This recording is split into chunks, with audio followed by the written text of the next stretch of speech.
మరి ఆఖరి రోజున అసలు ఎలా చనిపోయారండి? అసల అప్పుడున్న ఏం జరిగింది? అంతకుముందు ఫోటో కూడా ఉంది మీ దగ్గర. ఒక రోజు ముందు ఫోటో కూడా చూసాను నేను. మళ్ళా డాక్టరు హ్మ్. ఆయన టెస్ట్ చేస్తున్నాడు. నన్ను పిలిచిండు. నేను పోయినా. పోగానే వీళ్ళని ఇట్లా కూర్చుని వీళ్ళిద్దరు ఇట్లా ఆపన్నారు. హ్మ్. ఏం సార్ అంటే, లచ్చన్న చైతన్ రథం సిద్ధం చెయ్యి, చైతన్య రథం. చైతన్ రథం సిద్ధం చెయ్యి. హ్మ్. నిన్న చైతన్ రథం సిద్ధం ఉన్నది సార్, కాలి బ్యాటరీలు తీసుకొచ్చి చెయ్యాలి. హ్మ్. బ్యాటరీ ప్రాబ్లం ఉంది. బ్యాటరీ ప్రాబ్లం ఉన్నాయి. హ్మ్. బ్యాటరీలు వేస్తే చైతన్ రథం ఫిక్స్ హ్మ్. అనగానే ఆయన సరే మీరు పోల్రి అనేసిండు. హ్మ్. లేకపోతే వెళ్ళి రా అంటాడు ఆయన. హ్మ్. మీరు పోల్రి లచ్చన్న ఇంటికి అనగానే హ్మ్. పోండి ఎప్పుడు అన్న మాట అన్నారు. ఎప్పుడు అన్ననే మాట, ఆ! వెళ్ళిరా లచ్చన్న అంటాడు. హ్మ్. బయటకు వచ్చిన అప్పుడు 4 అవుతుంది సార్. సాయంకాలమా? ఆ, ఆ! కృష్ణారావు ఉన్నాడు. హ్మ్. సార్ ఎప్పుడు లేదు వెళ్ళిరా అంటాడు, నువ్వు పో లచ్చన్న అన్నాడు. ఒకవే నువ్వు ముసలైనా ఆయన ముసలైనా ఆ! ఏదో అన్నాడు, ఏదో మాటలు అనేసి వచ్చిండు. హ్మ్. ఈ మాట అన్నాడు సార్, ఆయన నోటికి వెళ్ళి రాదు సార్. హ్మ్. నువ్వు వెళ్ళిరా లచ్చన్న అంటాడు, నాకు బాధ అనిపిస్తుంది సార్ అన్న హ్మ్. అని 6 గంటల దాకా ఉన్నా సార్ నేను. హ్మ్. వెళ్ళిపో అన్నా సరే 6 గంటల వరకు ఉన్నారు. 6 గంటల మట్టుకున్నా నేను. హ్మ్.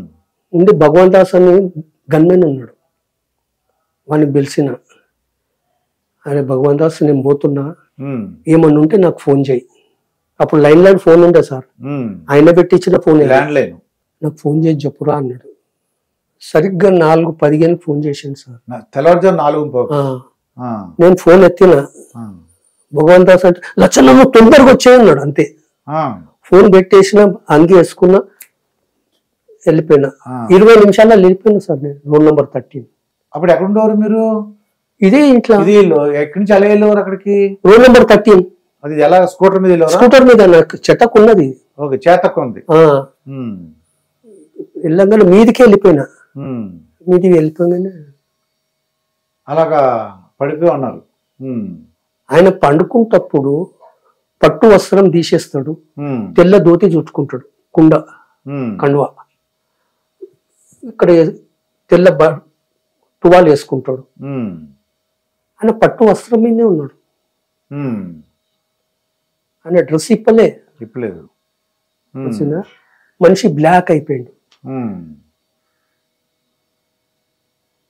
హ్మ్. ఆ బ్లాక్ చూసుకున్న నాకు ఏడుపు వచ్చే కిందికి వస్తున్నా.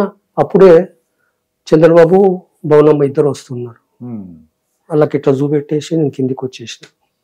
హ్మ్. 6 అయింది సార్. హ్మ్. 6 అయింది. అప్పుడే ఇక నైరు మనుషులు వచ్చేస్తున్నారు. హ్మ్. మొత్తం తోడం పోవడం అన్ని ఇరగొడుతున్నారు, పోతున్నారు. అమ్మ ఈడు వస్తున్నాడు అంటే ఇక భవనమ్మ దీని మనుషులు, లక్ష్మీపార్వతి మనుషులు, హ్మ్. వీళ్ళు నా మీద కూడా అటాక్ చేస్తారు అని నేను స్కూటర్ తీసుకొని ఇంకకెళ్ళి వెళ్ళిపోయినా. హ్మ్. 3 నెలల దాకా నేను కనపడలేదు.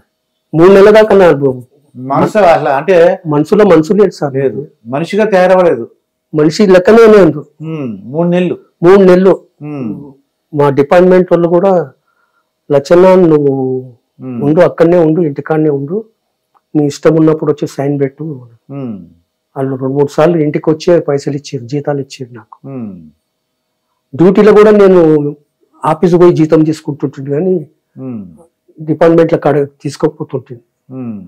డ్యూటీ చేసే వాళ్ళు అందరు కాడ ఆడ ఇస్తారు, సీఎం బంగ్లాల్లో ఇస్తారు, కానీ నేను మాత్రం డిపార్ట్మెంట్ పోయి డిపార్ట్మెంట్కి వెళ్ళి తీసుకుంటుంది.